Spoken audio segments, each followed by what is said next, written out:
So this is an unboxing of more books provided through Publisher Spotlight, a service of Myrick Marketing and Media. I got 2 big boxes, so I'm just going to break it up into multiple videos because otherwise it just gets too long. Okay, so this book I've really wanted to read for a while, and I've heard about it for some time, The Arabic Quilt, an Immigrant Story by Aya Khalil, illustrated by Anait Semirdzhyan. Sorry if I butchered that. And this book is published by Tilbury House Publishers in Maine. And let's see. It's about a family who's moved from Egypt to America, and the little girl really wants to fit in. It's her first day of a new school, and she forgets to take her kofta sandwich. And kofta, that might be a kofta. It might be like a meatball and a skewer, I feel like. But it backfires when her mama shows up with a sandwich, and you know she's wearing her hijab and calling her habibti, and then she is worried about getting teased, and she does get teased. And anyway, then she wraps herself in this Arabic quilt that her grandmother gave her, and it comforts her, and also it becomes the key to helping her find new friends. So looks like a really timely and important immigrant story, sort of coming to a new country story, and also bullying, and also learning to find comfort and appreciate your own culture despite being teased, and then also how your culture ends up being something, instead of being embarrassed about, you're proud of, and helps you make new friends. So this book looks terrific. I can't wait to read it. I'll add it to my multicultural starting school picture book list, and then also I have like Middle Eastern picture books. I'll add it to that list as well. Okay, next one. Immigrant Architect. So we're continuing our immigrant theme. Rafael, Guastavino, and the American Dream. Whoa, look at that beautiful building. That reminds me of something I saw in New York City, like in a train station. Okay, it's written by Berta D. Miguel, Kent Diebolt, and Virginia Lorente, a 3-person effort. And it's illustrated by Virginia Lorente as well. She also contributed to the words. It is a Junior Library Guild selection, which is, that's quite an honor. And it is published by, I'm not really sure,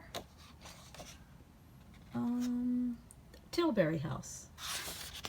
And so this is an immigrant architect, and there's a lot of architects who are immigrants who end up being, worldwide famous,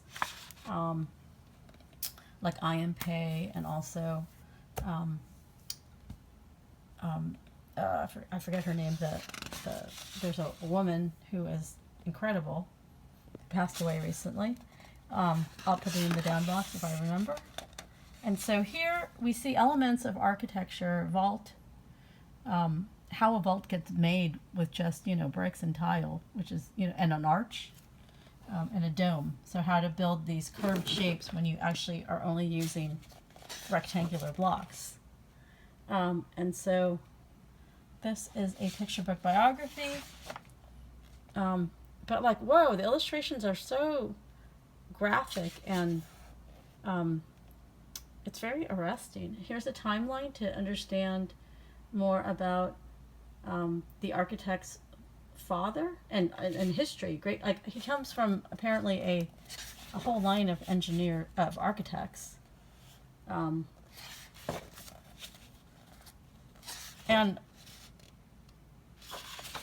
even though this is a picture book biography, a lot of times illustrations are, they're mimicking more like what the person looks like. And here it's more cartoon, so I find that very interesting. And also, like, it's appealing to kids. And it's told in the first person as well. Which is interesting, because I feel like when you write in the first person, but it's a biography, you're really writing in their voice, and I just feel like that can be tricky. So I think that's cool that they're trying to do that. And here he is in America. This is the father. And what is he building? He's using the tile vaulting system.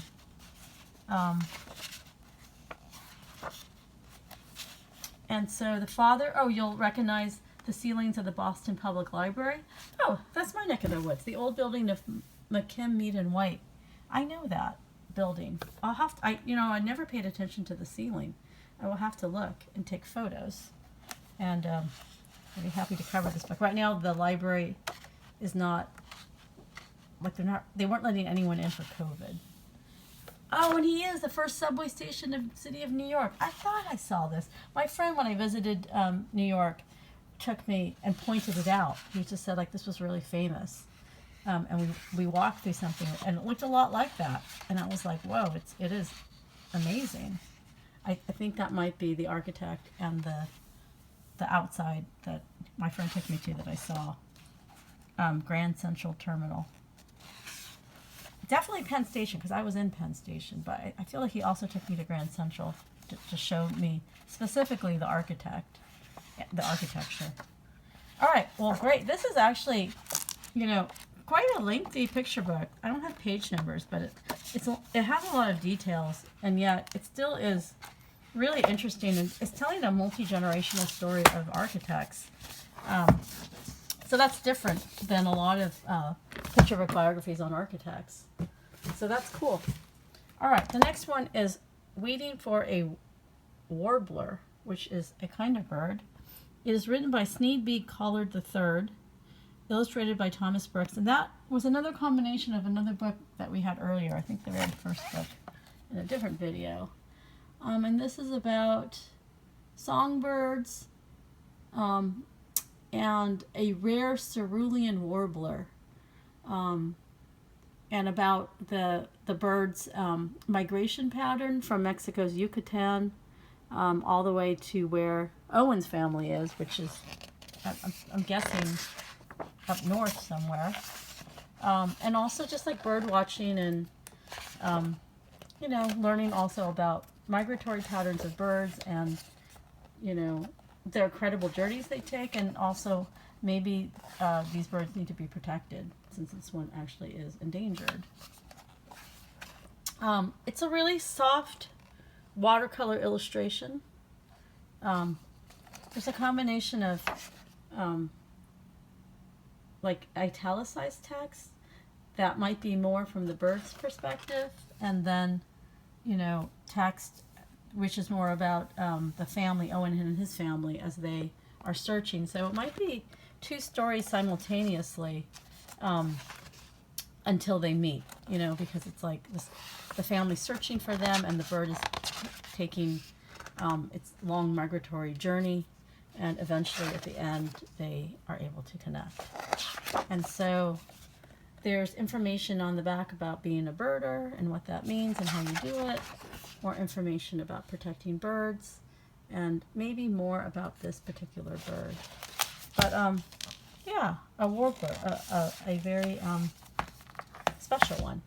So thank you again for these books, and thank you all for watching.